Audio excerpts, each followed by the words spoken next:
Hey guys! Welcome to the adventures. So this week we had the pleasure of meeting some of our followers, and last week too. So just a couple of days apart, we got to meet 2 different followers, which is amazing. So that brought up the topic of this video, and that is going to be kitchen messes in the truck. Oh boy, if we have. So Jessica was feeling fairly discouraged about unfortunately getting burned with some bacon grease because she was cooking and her husband was driving and he went around a bend and she lost her balance and the grease spilled on her leg. And so it wasn't any like major burn, but it's still enough where it's going to be tender and it just sucks. And you gotta be careful. Gotta be careful. Yeah. And I was like, girl, that's nothing. That's nothing. She thought that like I never made a mess. Oh my And he never makes a mess. So there's just not messes. So I thought, you guys, you know what? I wish I had it on video because y'all would be just laughing so hard. So we're going to do our best to tell about a couple stories of some of the biggest messes that we've made in the truck.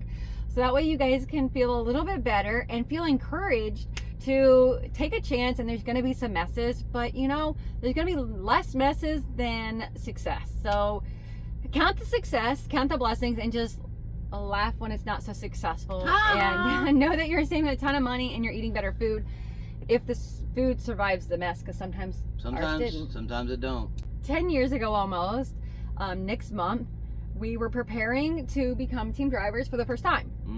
We didn't know anything. There's not enough preparation. Y'all might not know because you have the luxury of YouTube, but YouTube was still new. Okay, there was hardly anything out there. Yeah. And so we couldn't find much. So we had this genius plan. Yeah, genius. We were going to take the mattress off the top bunk, and I was going to put up a cabinet up there, and I was going to bolt down some appliances like a microwave and a toaster oven, because there wasn't even an air fryer back then either. Like, technology advances so quickly. Yeah. So I had me a microwave and a toaster oven up on the top bunk on a shelf, and I would just crawl up there, sit down, because I'm not very big, and so I was just gonna cook up there. So the one thing we didn't think about, that the higher up that way you go, the more stuff rattles and shakes. Yeah, so top bunk kitchen, not cool. So one time I started the food right before we got there, and I was making some chicken thighs in a little glass Pyrex dish in the toaster oven. And Scott was driving. We get to the yard, and I'm like, well, it's not done quite yet. I'll climb down and see if he needs any help. So I'm down here. The food's unattended. He hits a pothole. Not just like a pothole, like the one that eats your whole truck, tire, all, you know. The door came open. It hit the edge of the ledge on the bunk, flipped upside down, flew all over the bed, all over the front of the truck, everywhere. It was a mess. It was a huge mess. And so we didn't have dinner. Like, I don't even remember what we did after that. You went to bed. We probably just didn't even eat. Like, it was so frustrating. And then recently, on a Saturday, sometimes we just don't even stop to eat. I will cook something like meatballs or some miniature tuna cakes. Some finger food. Or, yeah, some things that we can just like eat, some high protein, and just eat, and he can keep driving. We can get back home earlier. So I won't put the bed up to the couch or do the whole kitchen thing. I'm just trying to make it simple on myself. So I was sitting on the ground on my little wooden box that Scott made for me. And I had taken out one of the little boxes that we use, you know, as our pantry to keep different food in and things like that. And so I had it sitting like on the middle of the bed because, you know, we're going through an area where there's red lights and things like that. So I thought I had it back far enough so if he hit the brakes or something happened that it would be good.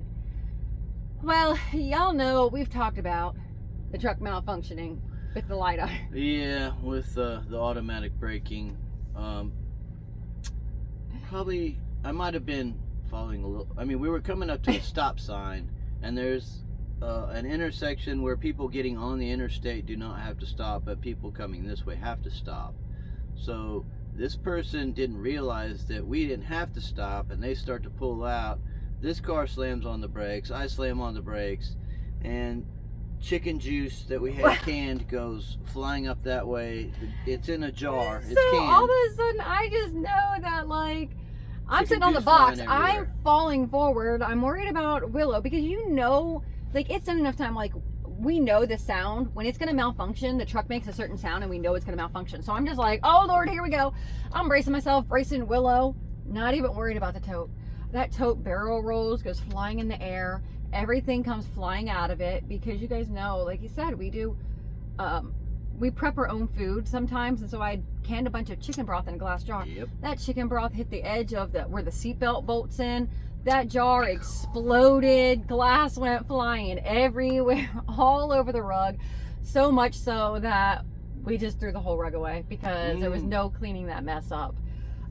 So you guys, like, we're telling you this because we want you to know, like, things happen. Like, I have spilt a bucket of dishwater on our entire mattress, and we didn't have extra bedding. Back then, we did carry extra towels because we would shower at the hubs to save money and time. So we had to use the towels for bedding. That sucked. One time I thought I was going to bring a gallon of lemonade left over from a function from Chick-fil-A, because if y'all haven't had Chick-fil-A lemonade, it's some good stuff. I didn't think anything about it. I thought, oh, I got like 2 days to drink this, and then I'm going to have to pitch it because it can't be left out of the fridge that long. Never thought that when you are going east to west, all the altitude changes could change all of that. I had it on the top bunk again with our upstairs kitchen, and because of the pressure change and the altitudes, the jug didn't like it, and the lemonade fermented very quickly, and the whole jug exploded everywhere. Went down the back wall, all over the mattress, like, and we didn't have towels then. That's why we had put towels in the truck from that other mess. That'll learn you. So, you guys, things happen all the time. Stuff gets spilled, stuff gets dropped. Life's a dance, you learn as you go. Sometimes you lead, sometimes you follow. It's so true. Like, life's a mess, you guys, but you gotta make the best of it. Like, that's one thing is for sure. Like, we're always trying to make the best of it. And, you know, if you didn't laugh, you would just cry about it. Because, I mean, when these things happen, I'm laughing now and I'm sharing about it. But when these things happened, it usually was at the end of, like, unfortunately, my shift. And so it had been a 12-hour span of me driving like 600 plus miles, like driving every mile that I could, and like running so hard and being new to over the road, like exhaustion, like just exhaustion. Like it was one of those where like, I can't deal with one more thing, and then those things happen. Yeah. And so that's why we have all of these systems in place, and that's why we work out all the little details, and we try to give you really little tiny bite-sized pieces and tips. So we have done our due diligence. So if we're recommending like the Instapot air fryer, it's because the door stays shut. Like if we're recommending a deep inch skillet, it's because when you hit a bump, it probably won't spill. So if we recommend something, it probably comes from a previous all of our disaster. Trial and error, all of our refining. So I really want to encourage you guys, if you are new on the road, or maybe you've been on the road for a while and you want to implement some of these things, we do have an Amazon store saved down below that has some of the things that are tried and true, and this is our most refined version. So our Instapot air fryer now, honestly, like we're gonna have to replace it because we've had it for like 3 or 4 years and it's just wearing out. Like we've just used it so much it's wearing out. Same thing with our skillet, but we're just gonna get the same one that we have. And it jiggles so much, you know, that causes problems too, you know, bumps. Make it easier on yourself, you guys. Let us endure some of that heat for you and learn from our lesson. All right, that's what this video is about. Like, learn from us. Don't think that we don't have messes. They just usually don't get caught on camera. It doesn't mean they don't happen, you guys. Like we're going through it. We feel the struggle just like you do. But keep it up. Stay focused and know what things you want to achieve and the dreams you want to accomplish, and then allow that to be the focus so you can endure it, you guys. All right, stay safe and enjoy the adventures. Bye.